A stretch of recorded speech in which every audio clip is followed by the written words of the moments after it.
paz do Senhor, meus amados irmãos, a paz do Senhor, você que navega na internet, especialmente no nosso canal no YouTube. Eu sou o pastor Radamés Gonzaga e estamos muito felizes de poder trazer em mais um trimestre, a lição da Escola Bíblica Dominical aqui da Assembleia de Deus Plena Unção, Rua Amaral, número 95, aqui no Andaraí. Pastor Presidente, pastor Marcos Fernandes, ok?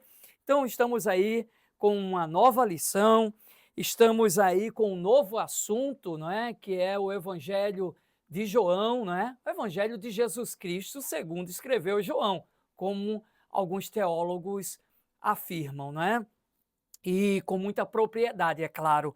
Então, eu te convido para nós ficarmos aqui 20, 25 minutos no máximo, não se preocupe, tá? Não é uma aula cansativa, não é uma aula que você vai ficar fadigado de maneira nenhuma. Nossa proposta não é essa. Para estudarmos, Te convido para nós estudarmos essa lição de número 1, que é sobre o Verbo que se tornou em carne. Isso mesmo. Lição número 1, o Verbo que se tornou em carne. Pega a tua lição aí, convida alguém, compartilha esse vídeo, compartilha com teus amigos, com os teus familiares e com todos aqueles que amam a palavra de Deus. Mas vamos lá. O texto áureo, amados irmãos, que foi escolhido pelo autor da nossa lição, está no capítulo 1, verso 14 do Evangelho de João, tá? E diz assim: "E o Verbo se fez carne e habitou entre nós, e vimos a sua glória, como a glória do unigênito do Pai, cheio de graça e de verdade." A nossa verdade prática está assim: o Verbo de Deus inseriu-se na história, assumindo a forma de homem para redimir os pecadores. E aí, diante dessa realidade, nós temos aí como objetivo da nossa lição, em primeiro lugar, apresentar as informações que são introdutórias, Dar uma introdução, como diz o carioca, uma introdução bem bacana, do Evangelho de João. Em segundo lugar, revelar o Senhor Jesus como o Verbo de Deus. Mas, pastor Radamés, eu sei que Jesus é o Verbo de Deus. Não tem problema, nós vamos aqui somente ratificar, tá? Aquilo que nós já sabemos.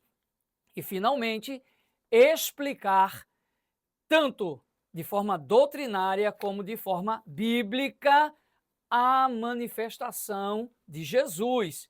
Isso é, do Verbo de Deus. Você é contemplado com essa gama de informações que vão trazer grandes transformações para a minha e para a tua vida, tá? Então, nós vamos apresentar Jesus como o Verbo divino, preexistente, criador do universo, que fez o homem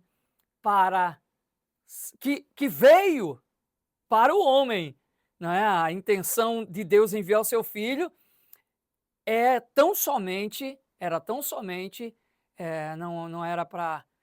Deus não enviou para fazer o homem prosperar materialmente, pelo menos de maneira primária, fazer o homem prosperar financeiramente, fazer o homem alcançar os píncaros da glória, alcandorados da glória, não. Jesus veio como Verbo para a salvação do ser humano. E nós estamos muito felizes porque estamos dentro desse contexto, Não estávamos, mas o Senhor teve misericórdia de nós. Você pode dizer um amém aí do outro lado? Glória a Deus por isso. Então, vamos lá. Na nossa introdução, nós temos aqui exatamente essa realidade. O autor deste evangelho, o apóstolo João, redigiu este valioso documento com a intenção de revelar a singularidade da natureza divina do nosso Senhor e, ao mesmo tempo, encorajar a fé dos discípulos, dos seus discípulos, que possamos também ser fortalecidos e inspirados na nossa fé em Jesus Cristo, nosso Senhor e Salvador. É claro que havia também o interesse de João, do apóstolo João, amados irmãos, de rechaçar algumas falsas doutrinas, alguns falsos mestres, não é? Ele entra também com esse propósito, esse objetivo, ok? Então, João, que era filho de Zebedeu e também de Salomé, e for apelidado, né, de Boanerges, filho do trovão. Esse João é aquele mesmo, né, que esteve sempre com Jesus e tem toda a credibilidade, né? Toda a credibilidade. João foi um dos mais íntimos do Senhor Jesus. E o livro, não é, o qual ele escreveu, o evangelho pelo qual ele escreveu, tem a sua autoria e confirmação aqui no capítulo, em João, no evangelho que ele mesmo escreveu, capítulo 21, tá? É só para você, isso aqui é só uma introdução, tá? Para você se situar e saber que foi o próprio João quem escreveu o seu evangelho, o evangelho do Senhor Jesus que ele escreveu, é claro, né? Capítulo 21, verso 20 ao 24, vamos lá? Diz assim a palavra do Senhor. E Pedro, voltando-se, viu que o seguia aquele discípulo a quem Jesus amava, e que na ceia se recostara também sobre o seu peito, e que dissera: Senhor, quem é que te há de trair? Vendo Pedro a este, disse a Jesus: Senhor, e deste que será? Verso 22 diz: Disse-lhe Jesus: Se eu quero que ele fique até que venha, de que te importa a ti? Segue-me tu. Né? E João era, repito, um homem que estava sempre com o Senhor e Salvador Jesus Cristo, ok? Dito isso, amados irmãos, nós queremos pontuar falando sobre o propósito do Evangelho.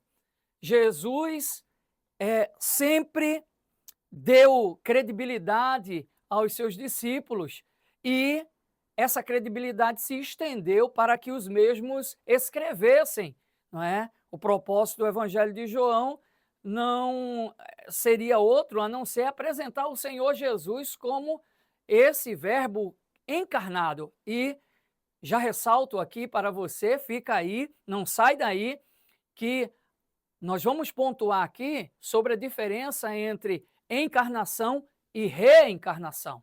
Então, em João capítulo 20, verso 30 a 31, nós temos aí na palavra de Deus: Jesus, pois, operou muitos outros sinais que não estão escritos neste livro. Estes, porém, foram escritos para que creiais que Jesus é o Cristo, o Filho de Deus. Olha aí o propósito. E para que, crendo, tenhais vida em seu nome. Ok? O Evangelho de João tem duplo propósito: uma firme apologia da doutrina central da fé cristã e a firmeza e permanência da nossa fé através da vida que somente no Filho de Deus podemos ter. Então, esse é o propósito do Evangelho de João, tá? E também o Evangelho de João enfatiza um outro aspecto, né? Olhando por um prisma diferente, ele também realça, né? Realça a divindade de Jesus como Filho de Deus, tá? Isso aí é algo que nenhum teólogo pode rechaçar, embora vivamos em um tempo em que existem muitas vertentes, muitas linhas teológicas. Não se enganem e não fiquem espantados se por acaso, você encontrar alguma linha teológica que nega a divindade do Senhor Jesus, a exemplo daquilo que acreditam os muçulmanos, né? Mas vamos para frente, tá? Jesus era o verbo de Deus. Jesus é o verbo de Deus, tá? E essa revelação não é uma revelação que é apenas feita para o presente, mas ela ultrapassa o passado, tá? E a grande declaração que João faz no capítulo 1 é enfática, tá? Ele fala sobre Jesus no capítulo 1, verso 1, dizendo que o verbo se fez carne, se fez carne. Ele disse: no princípio era o verbo. No princípio era o verbo. E aí eu trouxe algo especial para você. Não está na lição, evidentemente, e o nosso dever aqui é também trazer subsídio para aqueles que amam a palavra de Deus. Você vai se deliciar com isso que nós vamos falar agora, né? Quando a Bíblia diz: no princípio era o verbo, e o verbo estava com Deus, e o verbo era Deus. No grego, esta frase é kairologos em protontel, tá? Fala aí em grego. Eu quero que você fale em grego e você aí coloque, eu estou falando em grego. Põe aí nos comentários. Kairologos em prostontel. Você está dizendo: no princípio era o verbo, e o verbo estava com Deus, e o verbo era Deus. O termo grego, evidentemente que você já sabe, né? Você estudou a lição, você está estudando a lição e vai estudar mais ainda a lição. O termo grego logos significa verbo, palavra, discurso, ok? Verbo, palavra, discurso. Mas ele, além de ser a palavra, tá? Ele, como o Deus Todo-Poderoso, se apresenta de uma forma que isso é personificado da forma que ele age, ok? Isso se personifica trazendo tudo sobre ele. Por isso que Romanos capítulo 10, o verso 17, diz assim: logo a fé é pelo ouvir, e ouvir a palavra de Deus. Logo, a ausência de fé indica mente desprovida da palavra. E deixa eu te dar uma dica: você sabe por que nós nos levantamos quando os pastores vão ler a palavra? Porque a palavra é o Senhor Jesus, é uma autoridade. Se você não sabia, agora fica sabendo.